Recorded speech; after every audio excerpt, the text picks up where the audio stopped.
इस लेक्चर में हम basic property of electric field intensity पढ़ेंगे। जो कि इलेक्ट्रिक फील्ड इंटेंसिटी के बारे में मैं आपको पहले ही बता चुकी हूँ कि अगर ये सोर्स चार्ज है आपका, तो इसके आसपास एक फील्ड है। फील्ड की इंटेंसिटी कैसे पता लगेगी हमें? ये कि कोई भी चार्ज उसमें आता है तो कुछ फोर्स एक्सपीरियंस करता है, तो इसका मतलब force experience by the test charge that is going to be the electric field intensity. अब इसकी बेसिक प्रॉपर्टी हमने पढ़नी है, तो ये इसकी बेसिक प्रॉपर्टी ये कहती है कि इस इलेक्ट्रिक फील्ड का अगर लाइन इंटीग्रल आप निकालते हैं तो ये जो चीज वैल्यू आएगी दैट ये पाथ इंडिपेंडेंट है।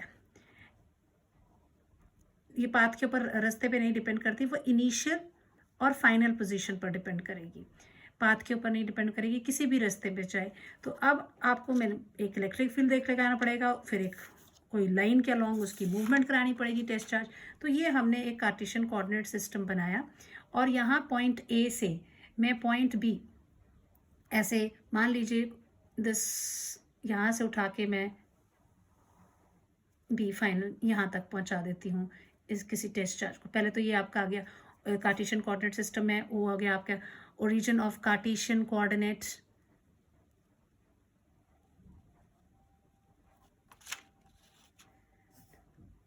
सिस्टम।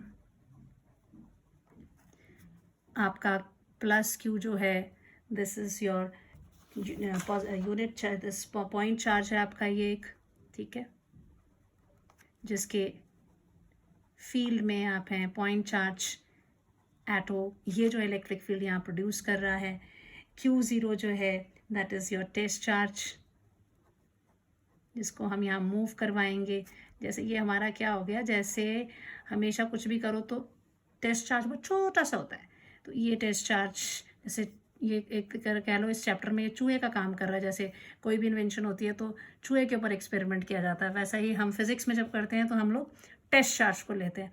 तो ये मान लीजिए टेस्ट चार्ज जो है किसी भी पॉइंट इंस्टेंट पे वो P पॉइंट पर है, ठीक है। वैसे हमने मान लीजिए इसको कहाँ से कहाँ मूव किया है, A से B, कोई भी एक रास्ता है जिसके अलॉन्ग हम मूव करते हैं इसको यहाँ पे, तो वो भी हम यहाँ पे ले रहे हैं कि इसके ऊपर फोर्स एक्ट करेगा। जो टेस्ट Q0 टेस्ट चार्ज यहाँ पर है, यहाँ से इधर को मूव कर रहा है, तो force acting on this test charge at point P that will be given as some relation. अब क्या है कि let at any instant Q0 is at P point पर जो है ये आपका टेस्ट चार्ज है। तो जो फोर्स एक्सपीरियंस करेगा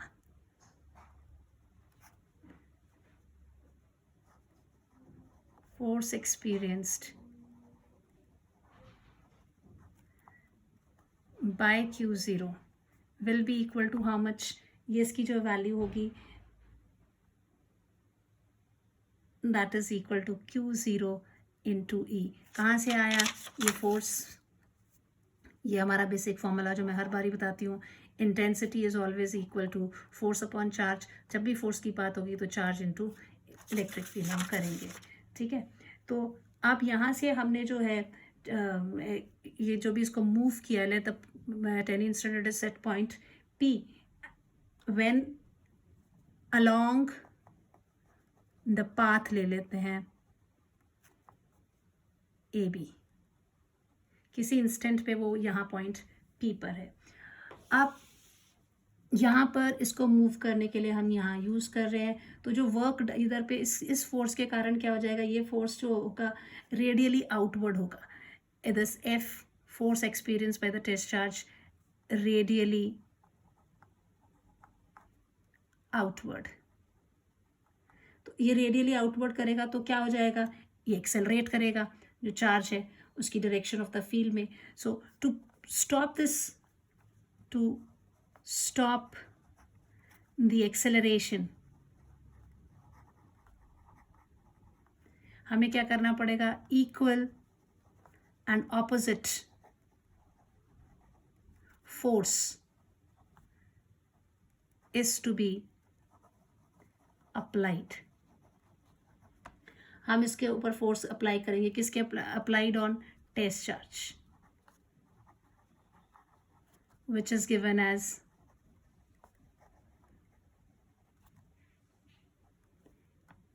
F is equal to, कैसा एक्सेलरेट, इक्वल एंड ऑपोजिट बोला है, तो किसके ऑपोजिट होगा, इस वाले के ऑपोजिट होगा. So this force which will be applying, that is the external force will be minus Q0 into E. ये हो गया 1.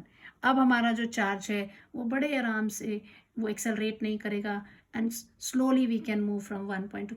अब हम इसीलिए क्या कर रहे हैं कि इसको एक इंस्टेंट पे कहाँ लिया हमने, P पे, फिर थोड़ा सा इसको मूव करवा दिया. मान लीजिए ये R, ये पहले तो एक और चीज़ की हमने स्टार्टिंग पॉइंट क्या ली थी, ये A पर है. आर ए वैक्टर हो गया position vector of this point A. फिर कहाँ तक लेकर गए, B तक. R B is position vector of point B. R क्या है, position vector of when the particle is at P. So RA comma RB position vector of point A and B in the field of plus Q respectively. This is the position vectors. R vector क्या है, position vector of Q0 at any instant, किसी instant पे उसकी position vector ये है. फिर बहुत पास एक और पॉइंट लेते हैं, मान लीजिए Q, क्योंकि अब ये जो इलेक्ट्रिक फील्ड है, इलेक्ट्रिक फील्ड का फॉर्मूला क्या है, जो फोर्स एक्ट कर रहा है उस पर अब हम वर्क निकालेंगे, कैलकुलेट करेंगे. तो वो work done will be equal to what, force into work. क्या होता है, work is equal to force into displacement.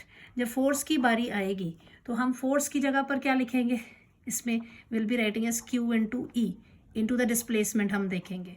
अब इलेक्ट्रिक फील्ड है, इलेक्ट्रिक फील्ड क्या होता है, 1/4πε0 Q by R square, where Q is the charge जिसका फील्ड है, उसका पॉइंट का डिस्टेंस वहाँ से लेते थे.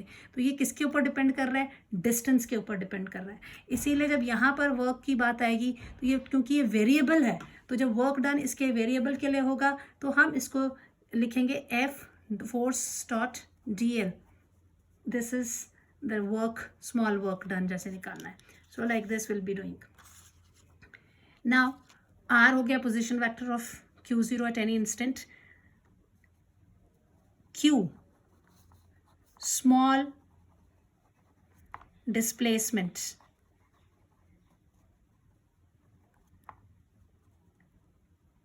Q की बजाय I'll write DL, small displacement of Q0 from P to Q. ठीक है, यहाँ से यहाँ तक जाने के लिए मान लीजिए ये DL हो रहा है. तो यहाँ से एक मैं परपेंडिकुलर ड्रॉ कर रही हूँ. I am drawing a perpendicular. ये जो एंगल है किसके बीच में, इलेक्ट्रिक फील्ड हमारा रेडियली आउटवर्ड जा रहा है, this is the electric field, this is the displacement. दोनों के बीच का जो एंगल है that is E. Theta is angle between E vector and DL vector. This is what we have. अब हमने बोल दिया कि इसके ऊपर जो to stop the acceleration equal and opposite to be applied on the test which is given by this, ये test charge के ऊपर. इस अब जो हम वर्क निकालेंगे P से Q, P और Q दो पॉइंट्स हमने लिए हुए हैं, उसके लिए हमने निकालना या टोटल जो भी हमारा वर्क था हमें कैलकुलेट करना था, total work.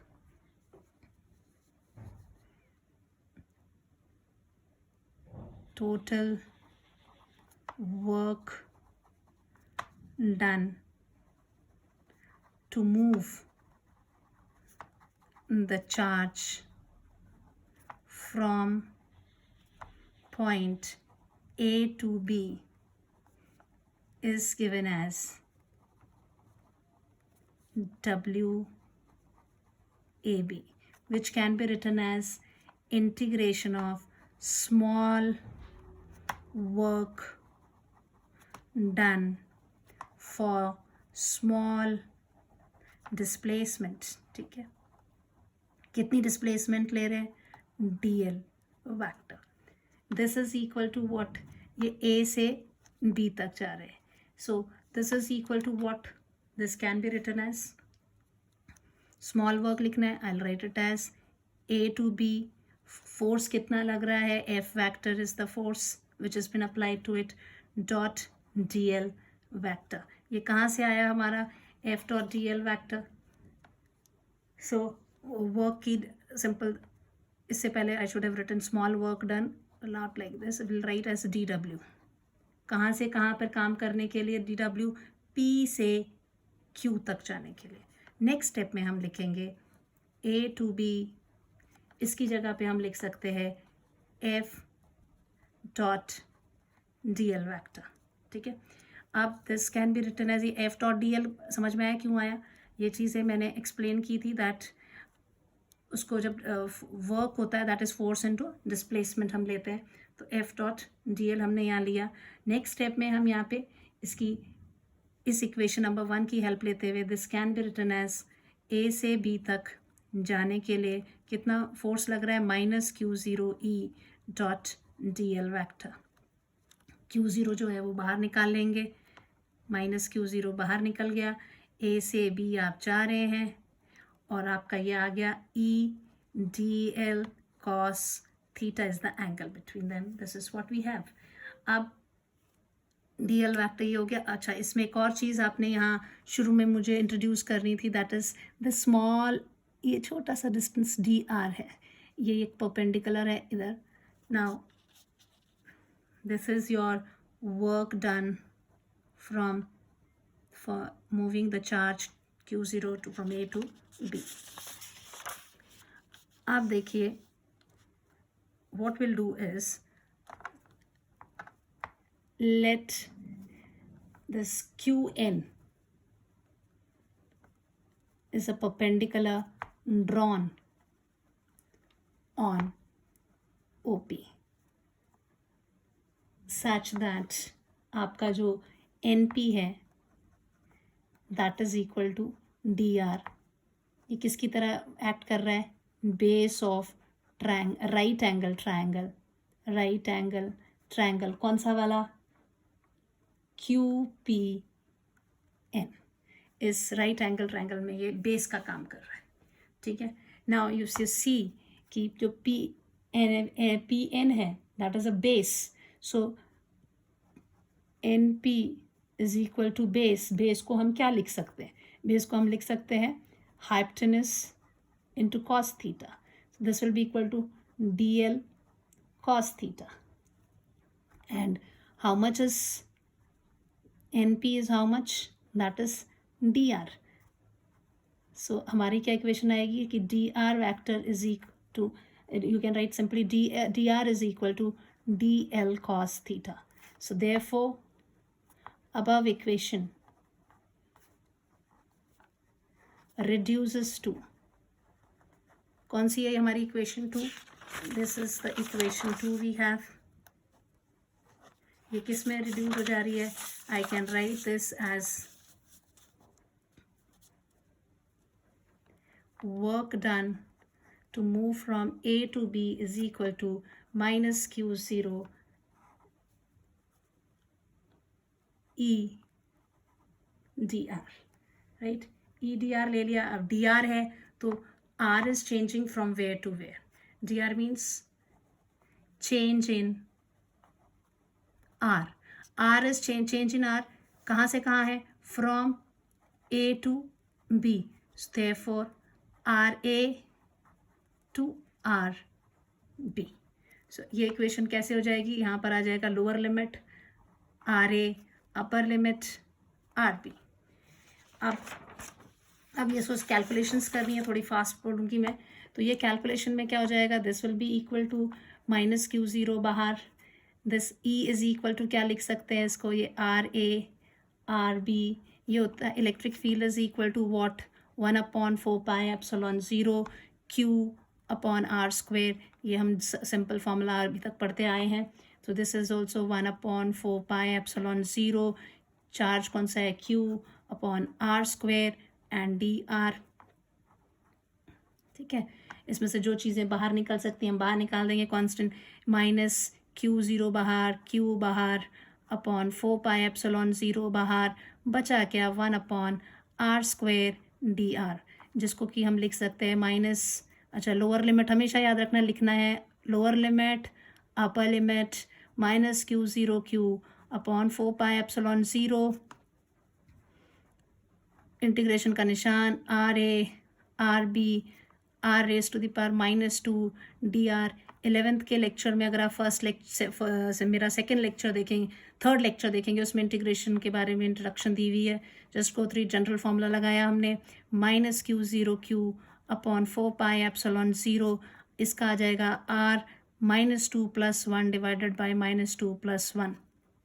Lower limit R A upper limit R B, this is equal to minus minus निशान खत्म हो जाएगा, Q zero Q upon 4πε0 R raise to the power -1, lower limit R A upper limit RB, this is again written as Q upon 4πε0 1 upon R, lower limit upper limit which is equal to Q0 Q upon 4πε0 1 upon upper limit is RB minus lower limit is RA. This is what we have. This is the thing which we are having work done to move the test charge from point A to B. आपको जो आ रहा है, this is what the relation we are having. अब हम पहले पढ़ चुके हैं work done to move the test charge from one point to another, that is given by the potential energy, electric potential energy जो होती है, that is difference in the electric potential energy को हम यूज़ करते थे। Infinity to डालेंगे, ए to B है, तो इसको हम लिख सकते हैं, ये मैं पहले करा चुकी हूँ, देखो W A B is equal to -Q0E.dr, और डब्ल्यू ए बी क्या आ रहा है, सो दिस इज़ व्हाट जो हमने इस लेक्चर में किया, ठीक है, ये अभी हमने किया, but W A B is also equal to what, it is equal to -Q0 E dot the displacement लेते थे, E dot dl होता है, ठीक है। This is what we have, जो हम पहले कर चुके हैं। यहाँ पर चाहे मैंने dr लिखा है, अब इस वाले केस में जो डिस्प्लेसमेंट हो रही है वो कैसी हो रही है, it's moving from here to dl लिया है मैंने इसमें, so I have written as E dl। अब इन दोनों इन चीज़ों को ध्यान से अगर आप देखें तो ये दोनों चीज़ें मिलके जो हमारी एक्सप्रेशन है वो क्या बन जाती है, इसका मतलब ये सब चीज़ें all are equal, so W A B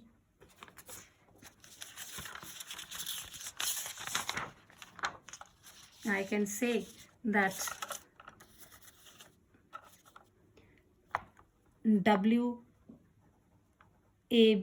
is equal to -Q0 A से B तक जाने के लिए E dot dl is equal to 1 upon 4πε0 Q0 Q bracket के अंदर आ जाएगा 1 upon RB minus 1 upon RA, ये फॉर्मूला आ गया।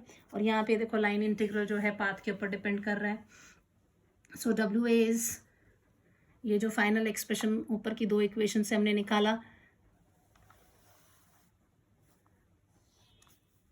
यहाँ से बच्चे आप ये कह सकते हो कि WAB जो है, this implies that WAB along path AB depends, क्योंकि ये कांस्टेंट है, ये कांस्टेंट किस पर डिपेंड कर रहा है, depends on RB and RA, that is final and initial position. Therefore, independent of path, right? So WAB upon, इसको थोड़ा और सिंप्लीफाई करना चाहे तो हम इसको ऐसे लिख सकते हैं, वर्क डन टू मूव कहाँ से कहाँ तक, A to B per unit the charge, this is equal to क्या हो जाएगा, -E dot dl। Q0 था, that was for potential energy, This is the line integral. So work done is per unit charge, that is E dot TL will be equal to क्या हो जाएगा 1/4 pi epsilon 0 Q रह जाएगा जो source charge है into, अब क्योंकि यहाँ ये नेगेटिव निशान है और यहाँ पे भी आपका जो वैल्यू आ रही है पहले क्या आई है Q0 Q 1/RB minus 1/RA आया है. नेक्स्ट स्टेप में I can write that E dot DL क्या हो जाएगा, इससे क्या इम्प्लाई हो रहा है, दिस E डॉट DL ये नेगेटिव साइन है इधर पे, इसको इसकी वैल्यू अगर नेगेटिव हो जाती है तो क्या हो जाएगा RA आगे आ जाएगा 1/4 pi epsilon 0. I am so sorry Q0 हटा देंगे क्योंकि Q0 हमने इधर शिफ्ट कर दिया है 1/4 पाई एप्सिलॉन 0 और I can say Q/4 pi epsilon 0 1/RA minus 1/RB. Hence, this implies line integral of electric field intensity is path independent.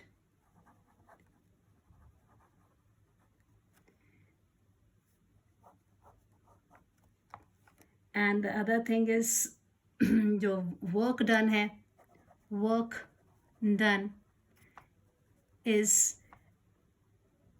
path independent है ना. लाइन इंटीग्रल क्या होता है, work done is path independent. Work कौन करता है, force. So work done is path independent, therefore force doing work is conservative. और कौन सा फोर्स काम कर रहा है जो, and the force is equal and opposite to conservative force, sorry, opposite to electrostatic force, therefore electrostatic force is conservative. चाहे ये क्वेश्चन आपको डायरेक्ट बोल दें कि इलेक्ट्रोस्टैटिक फोर्स को दिखाइए कंजर्वेटिव, तब भी आपको पहले प्रूफ करना पड़ेगा that the line integral of electric field is path independent and the line integral is equal to the work done. Work is done by the force, so then force is equal to the electrostatic force, so the equal and opposite of the electrostatic force which is doing the work, hence the electrostatic force is conservative.